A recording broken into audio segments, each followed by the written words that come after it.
Hey guys, Level Cap here. Today we're going to be taking a look at the Ubisoft game For Honor. This is coming out for PlayStation 4, Xbox One, and PC in February. At its core, For Honor is a melee combat game where you can fight as Vikings, knights, and even samurai in the same battles. And with a huge emphasis on multiplayer, Ubisoft has created a deep and engaging melee combat system that allows for parries, counters, blocks, dodges, and all sorts of interesting combat moves. In fact, there's a lot of them, and going through all the moves available to each character can take some time. And what I like about this is it actually creates a fairly large skill curve, allowing you to get proficient with the game, but then master it after hours of practice. And I noticed a huge change up in my play skill after playing it for several hours, and then several hours beyond that. I was able to focus on new moves and new abilities to further improve my melee combat skills. Now, the game mode you see me playing now is called Dominion, and it's a 4 versus 4 multiplayer game mode. We play the hero classes, and you see obviously there's a lot of soldiers on the battlefield. Those random soldiers are just AI there, and they can be used to capture the center points on the map. You could almost think of them as sort of MOBA style mobs that just come in waves to reinforce the central points, but you are largely responsible for capturing those points and pushing momentum in one way or the other.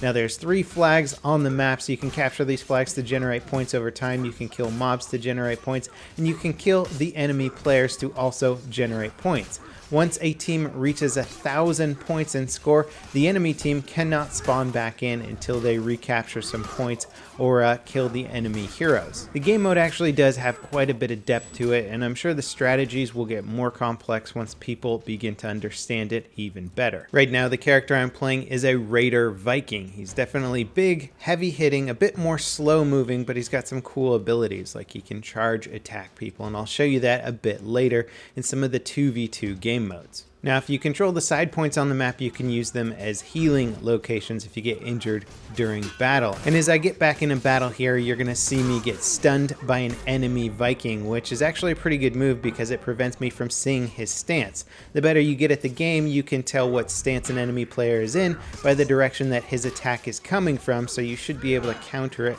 regardless. Now, it can be a little bit tricky to try and figure out what's going on just from watching the screen here, so I'm going to show you some 2v2 combat, which allows you to just focus purely on player versus player combat without all the other AI around, and you'll get a better idea of how the combat system works. So in this 2v2 game mode, my teammate is across the map fighting his own character, and whoever wins first can join and help out his teammate. And I start off the round by using a charge attack, lifting that player up and throwing him into some fire, which actually catches him on fire. There's a lot of environmental strategy that goes on here with pushing people off of cliffs, pushing them into objects like fire, or even spikes on the wall. Now, you'll see in the center of my character, I actually have stance arrows that can be pointed in 3 different directions, and you do this with the right analog stick.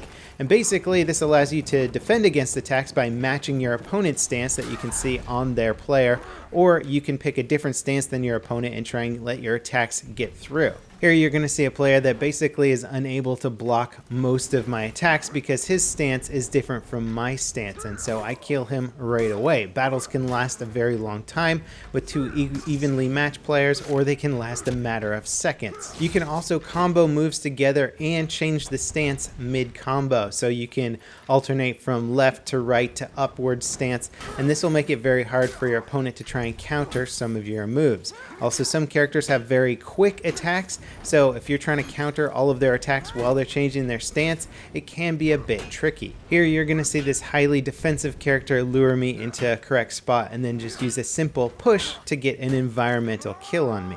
And to give you a very brief list on some of the moves that are available in this game, there's the basic light attack, heavy attack, all which can be done with different stances.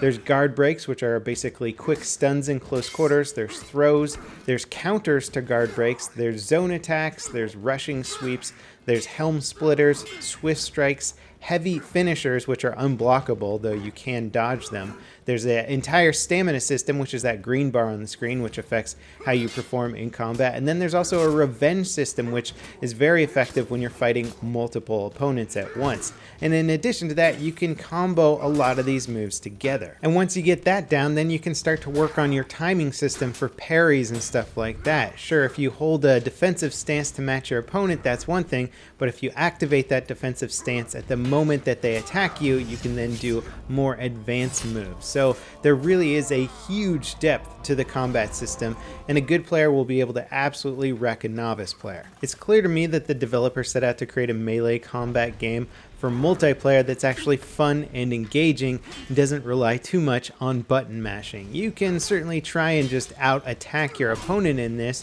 and it might work against novice players, but a skilled player will absolutely counter you and use it against you. And aside from understanding the basic moves, it also helps to understand the heroes. There's 6 heroes in the game right now, all which have a pretty distinct playstyle. Some are much more defensive, some are much more offensive, some have a lot of fast attacks, some only have slower attacks. I mean, each character actually has a light attack and then a heavy attack, but the speed of that also depends on what character you're playing. So quick characters can be tricky to fight against, but usually they have to get in much closer range. Then there can be longer range characters that don't have to get quite as close. And the more you play, the more you start to understand the nuances of the game and which characters are strong at which abilities. Now here my opponent's going to try and chain 3 attacks together and finish me off with an unblockable heavy finisher, but I managed to dodge it and cut him down.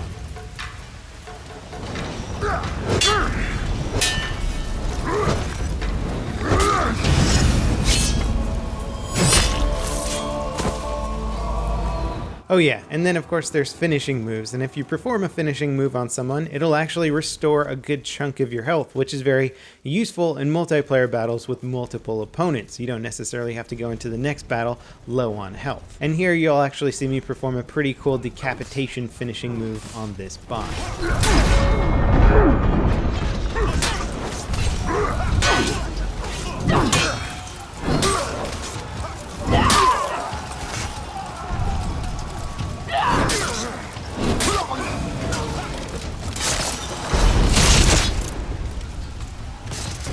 The game is certainly gruesome, but don't let that fool you into thinking that it's simple. If you've ever wanted a deep, engaging melee combat game that allowed players with experience, skill, and fast reaction time to win out over other players, then this is probably the game for you. Now, I do recommend checking out this game for yourself. There's actually a beta sign up going on right now, and you can get to that by clicking the link in the video description below. And of course, keep in mind that this is a beta, which means it's a work in progress version of the game.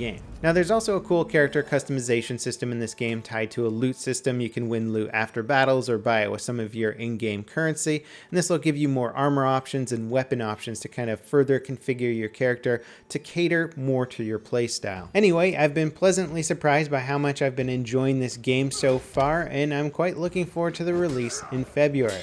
As always guys, thanks for watching, and I'll see you next time. This is Level Cap signing off.